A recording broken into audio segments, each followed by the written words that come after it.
Today I want to talk about stress, specifically deadline stress. So I'm here in Amsterdam for work, and it got me thinking about how relaxed this place is. People seem to take an appropriate amount of time to do things. There seems to be less mistakes made, and people tend to be less stressful, which is great. That's kind of what made me think about the negative sides of deadline stress and just workplace stress. Basically, client asks you to do something and the timeline is just way too short. Or maybe the timeline's fine, but in the mix of all the other projects you have going on, there's so little time to actually dedicate to this project. Maybe you've got multiple clients and they don't each realize that you're doing work for the other. This can lead to a lot of stress, right? A lot of people in this situation will get burnt out very quickly, right? So how do you stop this? How do you stop yourself from getting to the point that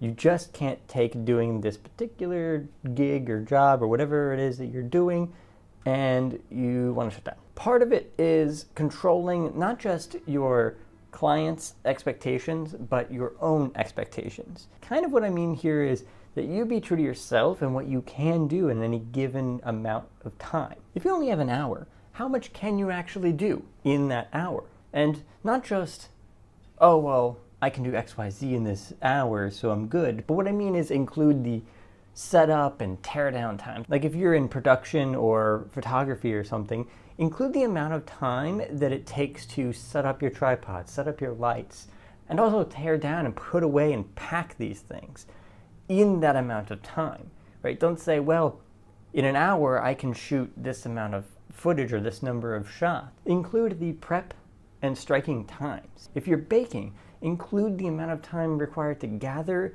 and organize your ingredients. But there's also another level to this, right? Because we all need time to ourselves and time to think about what our next move is going to be. What you need to keep in mind is that you need to add the time to yourself to think and plan and formulate what you're going to do next. Include that time cost in your projections. If you need 2 hours a day and you have 8 hours of work to do, then that's about 15 minutes per hour. So I would add that in. But this isn't necessarily a direct block of 15 minutes, right? It's not like you're going to take a 15-minute break every hour, although some would say you probably should. But what I'm saying is more along the lines of in any given hour, there should be about 15 minutes of thinking about what your next move should be.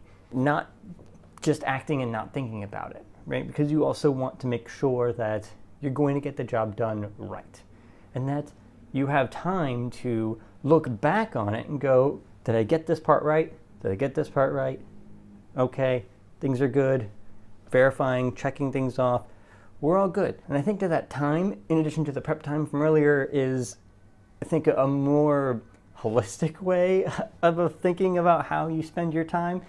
And it'll help you feel better about the job, about everything you do. I don't know, share below what you feel would be good advice to somebody who wants to make sure that they're meeting their deadlines and they're not stressing out about those things. Just leave a comment down below, like, subscribe, and I'll see you next week.